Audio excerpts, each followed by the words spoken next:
Olá pessoal, mais uma edição do podcast Dando a Letra, com muitas curiosidades, estatísticas e diversas histórias do futebol feminino pelo Brasil e pelo mundo. Eu sou Valéria Sense e hoje, sem a presença da nossa querida Isa e da sua voz marcante, vamos dar uma seguradinha na saudade que logo ela vai estar de volta. E na edição de hoje nós vamos falar sobre a reformulação ocorrida na CBF. Fique com a gente, o Dando a Letra está no ar.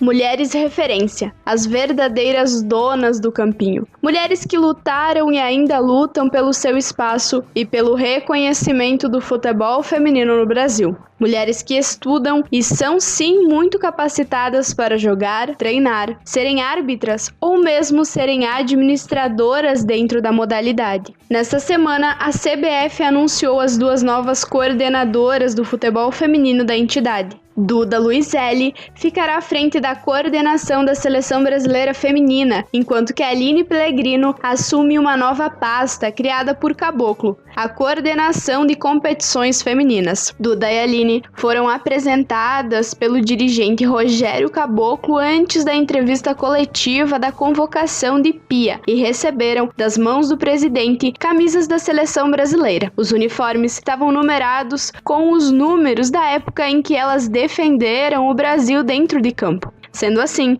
Aline recebeu uma camisa com o número 3, enquanto que Duda ganhou a camisa 10. A Duda irá assumir a coordenação das seleções brasileiras femininas, cargo que foi ocupado pela última vez por Marco Aurélio Cunha. Contratada depois de se destacar como coordenadora de futebol feminino do Internacional, a ex-jogadora vai gerenciar as 3 categorias da seleção feminina, a equipe principal, sub-20 e sub-17. A nossa Duda, quando criança, era vizinha de Valdomiro Vaz Franco, um atleta ídolo do Inter dos anos 1970, fator que a influenciou a ser jogadora de futebol. Valdomiro e Duda costumavam jogar no corredor do edifício e assim logo começou a frequentar o Beira-Rio e assistir os jogos do time do coração com seu pai. Duda surgiu como atleta para o futebol em 1984, aos 13 anos de idade, como meia-direita do extinto time feminino do Inter. Em 1993, jogou na Seleção Gaúcha e em 94 foi bicampeã sul-americana pela Seleção Brasileira de Futebol. Se hoje é mais comum craques brasileiras brilharem no exterior, nos anos de 1990 era manchete de jornal. Duda foi a primeira gaúcha a jogar futebol lá fora. Jogou na Itália e passou pelos clubes do Milan e Verona. Entre os anos de 1993 e 95, foi quando voltou da temporada na Europa para se dedicar a montar uma escolinha de futebol aqui no Brasil. Sua relação com o Inter foi fundamental para que em 1993 passasse a auxiliar a reformulação e consolidação do futebol feminino no Inter. Enquanto coordenadora, Duda comentou em entrevista ao jornal Zero Hora que para ela vivemos o melhor momento do futebol feminino no Brasil. A ex-atleta acredita que não estamos longe do dia em que os estádios brasileiros irão lotar para assistir às equipes femininas. Na coletiva de apresentação desta nova fase, Duda falou sobre o apoio ao futebol feminino e sobre sua oportunidade de contribuir nesse processo. E eu acho que estar aqui hoje, eu tenho muito a agradecer também ao Esporte Clube Internacional, que eu passei a minha vida inteira dentro do clube, que me deu a oportunidade de estar aqui, porque a gente conseguiu construir equipes fortes, uma base forte. A gente sabe da importância das meninas menores hoje para que o Brasil um dia seja o melhor do mundo no futebol feminino. E ter a honra de ser aí, nós sermos as primeiras mulheres a estarem comandando o futebol feminino brasileiro. Então, o meu muito obrigado e a certeza de que a gente vai lutar para que o Brasil seja o melhor do mundo no futebol feminino. É essa a nossa meta, é esse nosso objetivo a partir de hoje. A Após uma passagem de sucesso como diretora de futebol feminino da Federação Paulista de Futebol, Aline Pellegrino assume uma nova pasta criada por Caboclo para fazer crescer ainda mais a modalidade no país. Com a experiência do campo e de fora dele, Pellegrino ficará responsável por administrar, desenvolver e propor novas ideias para o futebol feminino no Brasil. A história de Pelé com o futebol iniciou no bairro onde morava. Costumava jogar futebol com os meninos da vizinhança. Sua carreira como jogadora iniciou aos 15 anos de idade no São Paulo, ao lado de atletas como Cici e Kátia Selene. Inicialmente era atacante, mas acabou se firmando mesmo como zagueira. Sua primeira competição foi o Campeonato Brasileiro de Futebol Feminino de 1997, onde se sagrou campeã. Depois de 2 anos, em 1999, sentindo que não conseguia conciliar a escola com a atuação no São Paulo, deixou o clube. Aline queria seguir os estudos de educação física e assim passou a integrar a equipe de futsal do Centro Universitário Santana. A faculdade também mantinha 2 equipes de campo para disputar o Campeonato Paulista: o Palmeiras e o São Bento de Sorocaba, equipe a qual a Aline passou a integrar e pela primeira vez foi capitã.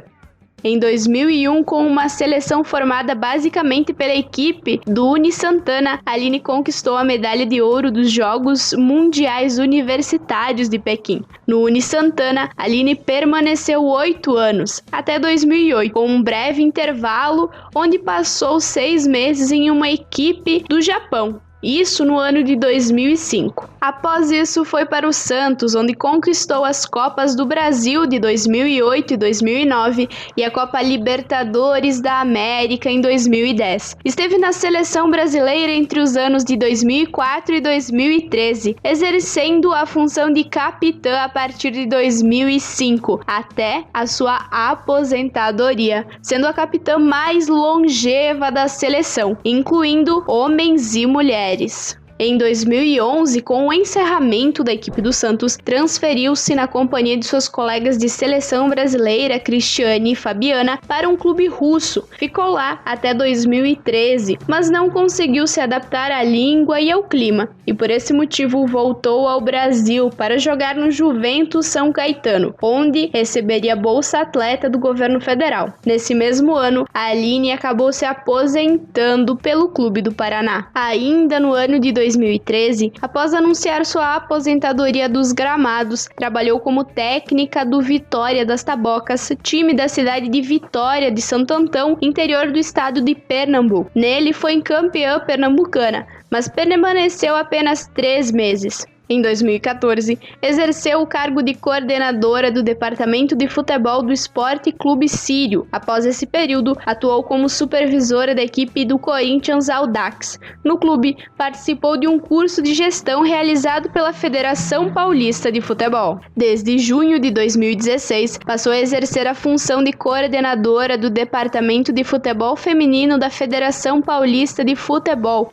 Durante sua apresentação como nova membro da CBF, Pellegrino falou sobre a oportunidade de trabalhar com o futebol brasileiro como um todo. Ter um novo cargo sendo criado pelo presidente Rogério para dar essa atenção para o futebol feminino, para que a gente aumente ainda mais a qualidade das competições que a casa já tem, que é um pedido também da nossa técnica Pia, que as competições precisam estar cada vez melhores, cada vez mais competitivas, para que ela possa ter as atletas em alto nível também nos clubes, nas competições, a hora que chega na seleção. Então, acho que essa mesa aqui, essas 4 pessoas hoje, estão muito alinhadas, cada uma sabe muito bem o que tem de melhor, e são cargos específicos que cada um vai poder dar o seu melhor, mas que é um grande time. Diante do anúncio das 2 coordenadoras, a técnica Pia não conseguiu esconder a emoção por estar vivendo o momento que ela mesma classificou como histórico para o futebol feminino do Brasil. A treinadora, que também foi convidada para trabalhar no Brasil pelo presidente Rogério Caboclo, prometeu dar tudo de si para fazer jus a esse momento. Na coletiva, a Pia disse o seguinte, abre aspas, eu espero que todos possam ver o sorriso nos meus olhos. Isto é história. Eu fico muito grata. Essas mulheres e o presidente podem ter certeza que eu vou dar o meu melhor. Fecha aspas, declarou a treinadora. Se o discurso da CBF, muitas vezes repetido por Marco Aurélio Cunha, sempre foi de que era preciso ter mulheres capacitadas para ocuparem algum cargo na entidade, a Aline Duda tem currículos impecáveis, com experiências vitoriosas no campo e fora dele. A Federação Paulista, sob o comando de Aline, pode ser sim considerada o que de melhor vimos na administração do futebol feminino no Brasil até hoje. E o Inter, com a Duda, se consolidou e hoje é um dos principais clubes da modalidade. Nós desejamos boas energias para a Aline e para a Duda. Confiamos muito no trabalho delas e sabemos que com essas mulheres no comando, a modalidade tem tudo para crescer no país. Nós, do Jogando com Elas, entramos em contato com a CBF para conversar com a Duda e com a Pellegrino. Mas a CBF nos informou que, por enquanto, elas ainda vão estar se ambientando, se familiarizando com a CBF e, assim, depois desse período, aí sim elas vão passar a dar entrevistas. E é assim que a gente chega ao fim de mais um Dando a Letra. Nós nos encontramos no próximo episódio. E você já sabe, pode conferir tudo sobre o futebol feminino no site jogandocomelas.com.br ou nas redes sociais do Jogando com Elas. E a gente lembra que no Jogando com Elas sempre tem muito conteúdo fresquinho. Tem matéria, tem o Fala Me no YouTube, que tem um episódio melhor que o outro. Tem o nosso querido Conexão, que sempre traz para você tudo o que aconteceu na rodada do futebol brasileiro e mundial. Então acompanhe as nossas redes sociais, acompanhe o Jogando com Elas em todos os lugares e lembre-se, apoie e acompanhe o futebol feminino e até a próxima. Um ótimo final de semana a todos! As informações utilizadas para a produção do podcast Dando a Letra pertencem ao site CBF, Vibradoras, o Gol, Futebol Feminino do Brasil e 0 Hora. As sonoras utilizadas nesse episódio foram extraídas da coletiva realizada pela CBF.